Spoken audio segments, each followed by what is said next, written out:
Between the 8th and 14th centuries, there was a golden age of science, when scholars from the Islamic world introduced a rigorous experimental approach that laid the foundations of the modern scientific method. They transformed the superstition of alchemy into the science of chemistry. The chemical industry has, of course, reshaped the modern world, giving us new fuels, drugs, and new materials. But the methodology and principles of chemistry go back over 1,000 years. I'm Jamal Khalili, and I've been researching the contributions of the scientists of the Golden Age. I'll be tracing back the roots of modern chemistry to these scholars of the early Islamic world.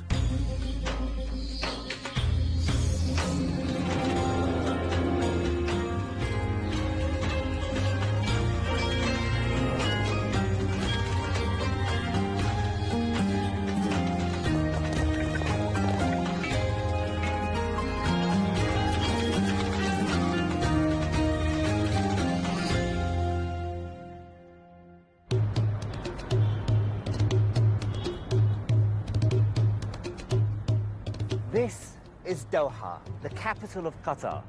2 decades ago, none of this existed. All this development has only been possible because of a huge investment of revenue from oil and gas. In other words, the chemical industry.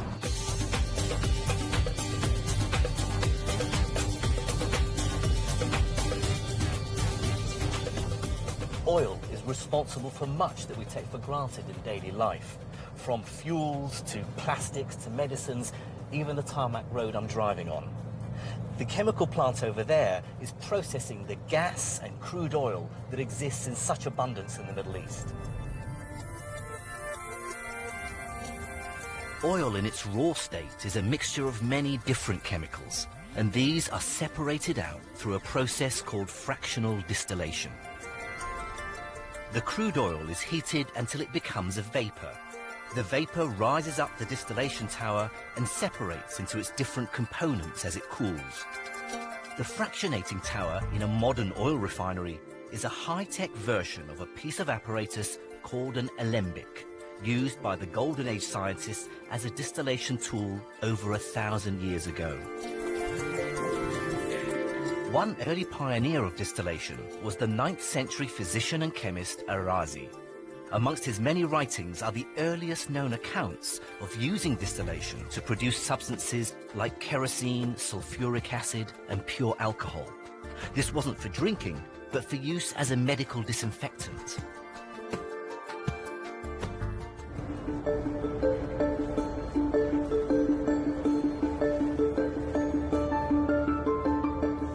Here in Istanbul, Dr. Peter Starr studies the work of the scholars of the Golden Age.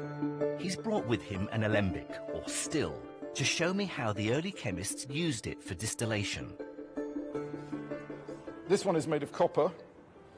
There would have been others made of glass for as well. For example, glass, yes, yes. The important thing about a still is that there's a hot end and that there's a cold end. So the hot end is where the steam is produced. It then condenses and is received into the receiver here. What we would need would be water. First of all, usually distilled water. You could use rainwater. This will do then? That will do.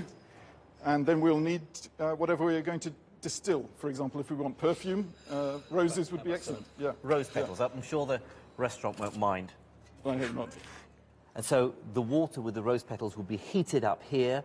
As the steam's given off, it takes the scent of the roses, it reaches the alembic where it condenses back to a liquid and drips down here into this other container. Who were the people who were carrying out this chemistry? I think there are 2 main names which stand out above all the others. Above all, Jabir bin Hayyan, but also Arazi. Jabir bin Hayyan in particular is very early on in the Golden Age, isn't he? He's regarded by many as the first scientist of the Golden Age. Yes, yes. What sorts of things was he doing? Many of his chemical procedures are those which may still be used today. For example, calcination or precipitation or distillation. Jabir bin Hayyan was a polymath who grew up in modern-day Iraq and whose vast work covers medicine, music, alchemy, chemistry, and much more. There are thousands of manuscripts attributed to him, far more than a single man could actually have written. It's believed that many later scholars wrote under his name because he was held in such high regard. Whatever the truth, he's credited with applying an experimental-based approach to early chemistry.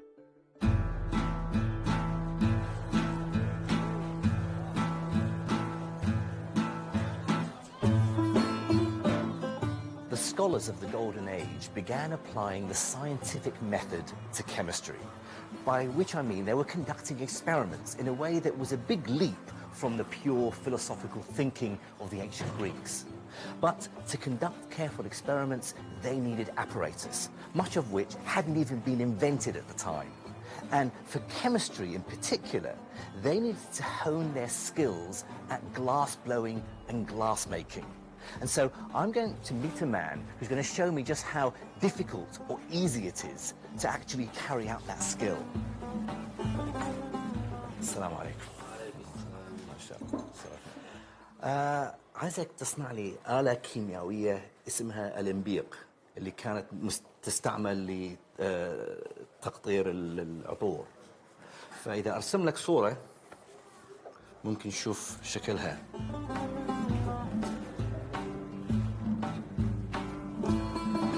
اوكي.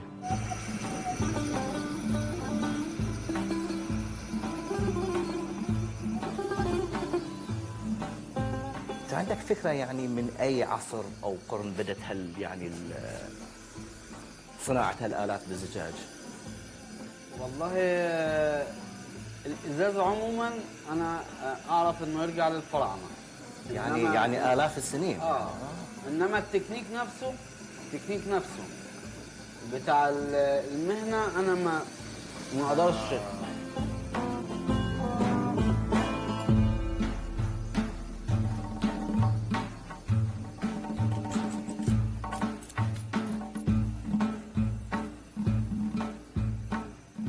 If Jabir ibn Hayyan was making alembics back in the late 8th century, he certainly would have been doing it this way. The sort of glass they would have used over 1,000 years ago would have been very different. They would have put their sand and lead and all the other ingredients into these ovens and just cooked them and baked them until they melted.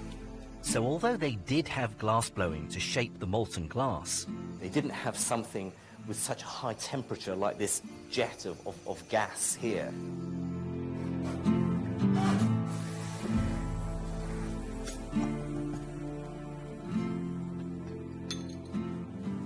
Shukran.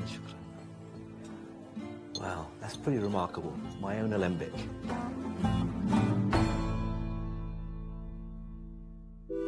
Although Jabir ibn Hayyan and those like him were performing experiments and perfecting apparatus, the work they were doing was very much a mixture of chemistry and alchemy. Indeed, the Arabic word for chemistry is alchemia, from which the word alchemy is derived. But whereas modern chemistry is a rigorous, exact science, alchemy is associated with superstition and magic. The alchemist's main goal was to turn other metals into gold. To his followers, Jabir ibn Hayyan was known as al-Sufi, the mystic, because they believed his work was no different from sorcery. Even today, some chemistry can seem like magic. Afsoon's a chemistry student, and she's going to help me with some demonstrations that I guess could be used as part of a magic show. I'm going to turn these colourless liquids black, simply with the power of my mind. Right. Think ink.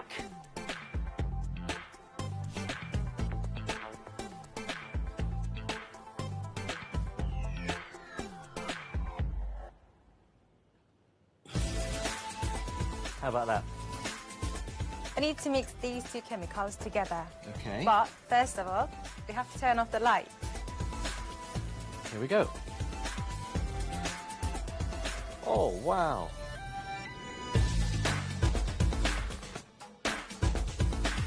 See, it's not hot, so this is a chemical reaction that's giving off light, but no heat.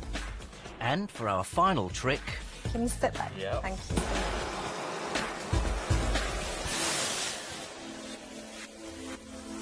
Of course, for all these reactions, we know that there's a chemical explanation for what's going on. But what we call chemistry has its roots in the alchemy of the Golden Age. So, Peter, to what extent was there real science being done in amongst all this mysticism and alchemy? You see, Jim, I don't see a contradiction between science and alchemy. Rather, I see a synergy. The one feeds on the other quite often. And that you could say about every period, great period of scientific breakthroughs. You could say it of the Greeks, you could say it of the height of the Latin Middle Ages, you could say it of the Renaissance. Well, even Isaac Newton was involved in alchemy. A classic example, yeah.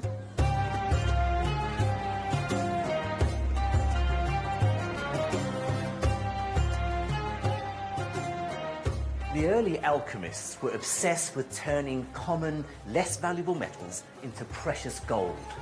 Jabir ibn Hayyan in particular was obsessed with trying to dissolve metals, and that led him to research all different kinds of acids.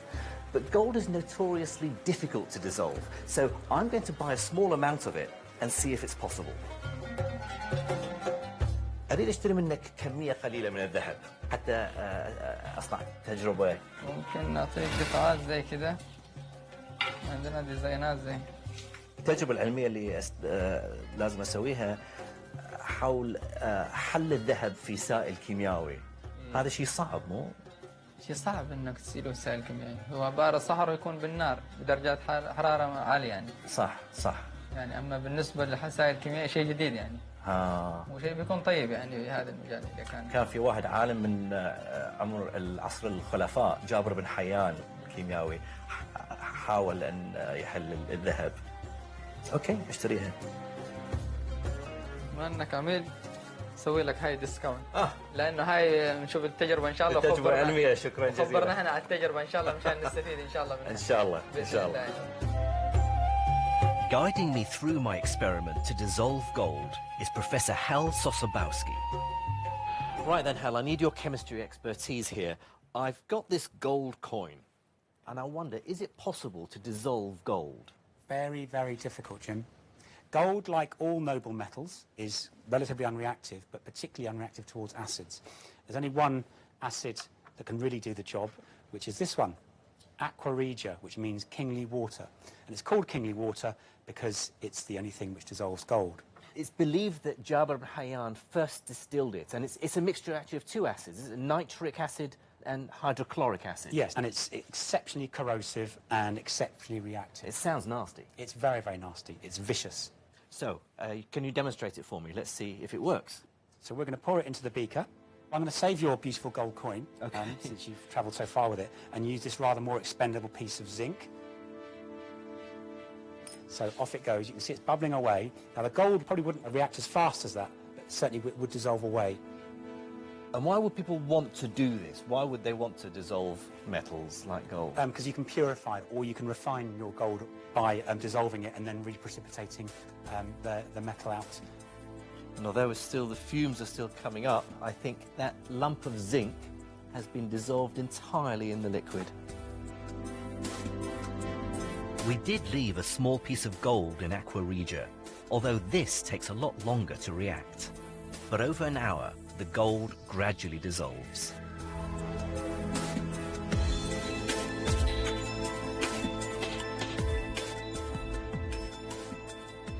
Neither of those acids on their own will dissolve gold, but taken together they produce the right ions to do exactly that.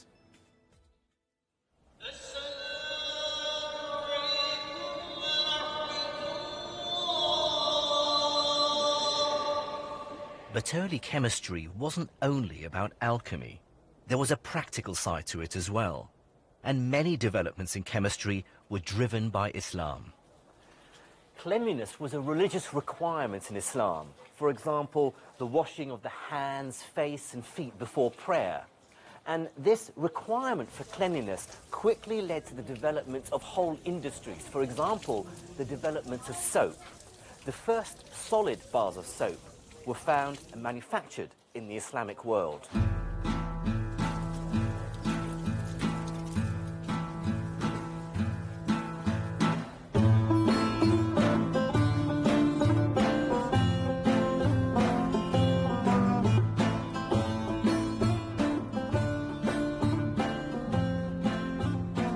Jabir ibn Hayyan wrote about the difference between acids and alkalis. And the word alkali derives from the Arabic alkali, which means the ashes of salt wort, referring to the original source of alkali substances. And of course, alkalis are used in soap making. Rima Hazmat runs a small soap-making business in Jordan, where she uses age-old chemical processes to manufacture soap. Please, can you this the clothes? Oh, okay. Please? It's very nice. Thank you. We put the pure olive oil here. Okay. Rima makes soap by mixing olive oil with an alkali and then adding her own herbs and spices. Okay, Mr. Jabir. This chemical process is called saponification. And now we cutting here. After cooling, the soap is cut into bars and then left to dry for 2 weeks. This pure olive oil and what? It's a herb. Yeah. Bay leaves. Yes, this is bay leaves. This is bay leaves. It's good for all the skin and maybe for the hair. Not for me. No. Too late for me.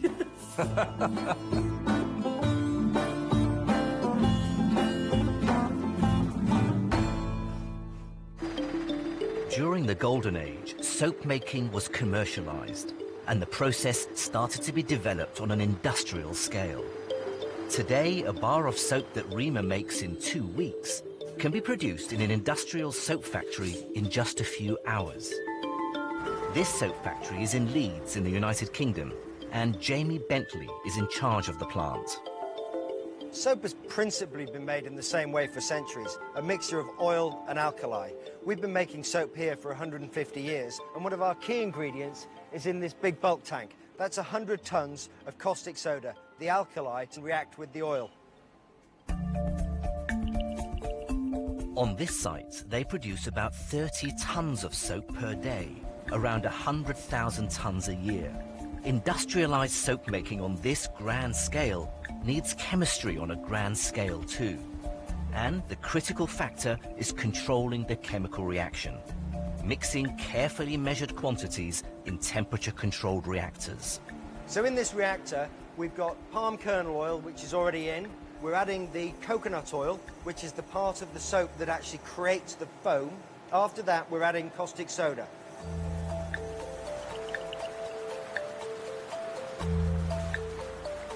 The mixture is constantly monitored as it reacts, and about an hour later, the reaction is complete. As with Rima's process, once it's reacted, the next stage is to dry the soap. In here is a vacuum spray dryer. So the soap that's pumped through here, we can create a vacuum, suck the water out of the soap. Bags of dried soap pellets are sent from the factory all over the world, where they're perfumed and shaped into bars of soap. Soap has been made in basically the same way for centuries, but modern technology, like vacuum spray dryers and precisely controlled reactors, have sped up the process. Modern chemistry relies on being able to weigh and measure accurately. And that's something we can trace back to the Golden Age. One of the reasons we regard the scholars of the Golden Age as the first true scientists is their obsession with accuracy. It's the reason why we think of Jabir ibn Hayyan and Razi as the first true chemists. And here's an example of why. This beautiful set of scales, it was built by a scholar by the name of Al-Khazani in the 12th century. It's called Mizan al-Hikmah, and it's said to be accurate to 1 part in 60,000. If you look very carefully along the arm, you can see very precise graduations giving us the distance from the center. And as the cups are hanging from different lengths, it's basically the principle of moments. As they move out, they will pull it down. The balance is achieved when the diamond shape in the middle is exactly vertical. It's very, very precise. But apart from that, it's actually a beautiful work of art as well.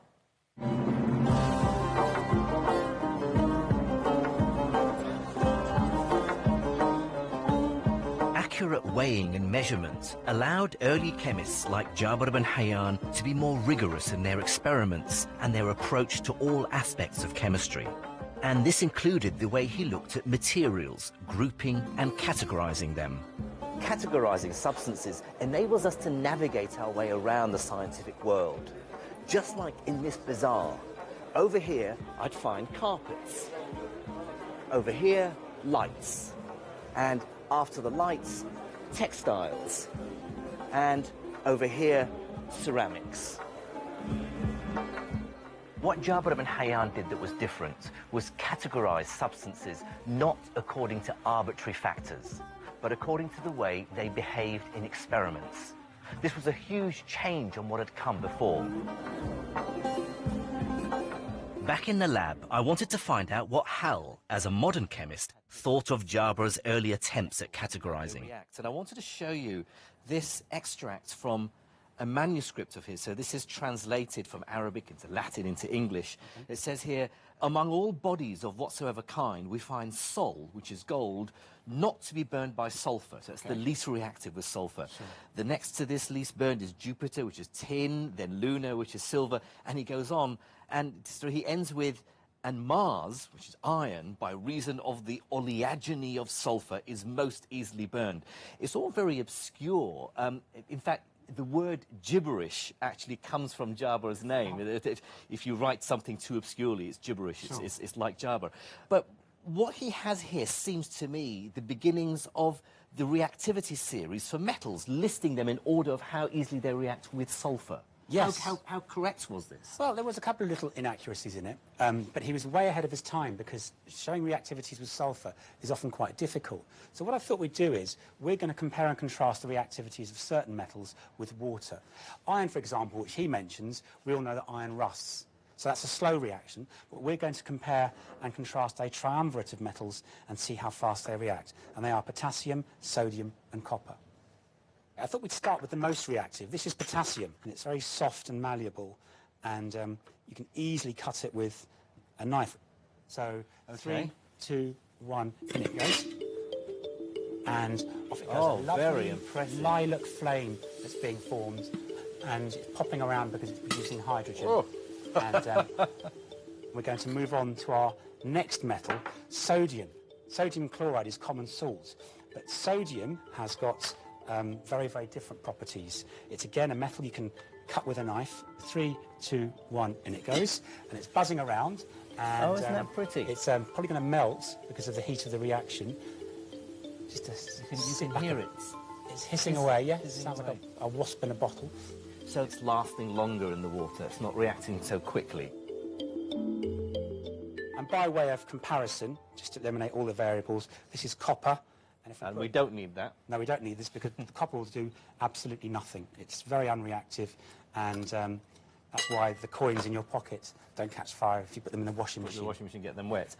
And so this order of just how reactive metals are, I mean, by modern standards of chemistry, Jabir ibn Hayyan didn't get it quite right. He had metals in the wrong order in that series. But how impressive was that, given that we're talking, you know, over 1,000 years ago? It's exceptionally impressive because he just didn't know what he was looking for. He didn't know what to expect. We know these things because we look at the periodic table. So you would call that chemistry, not alchemy? I think it's definitely chemistry. Jabir ibn Hayyan was starting to apply the scientific method, deriving his conclusions from experiments. And later chemists like Al-Kindi and Razi also basing their work on careful experiments and observations.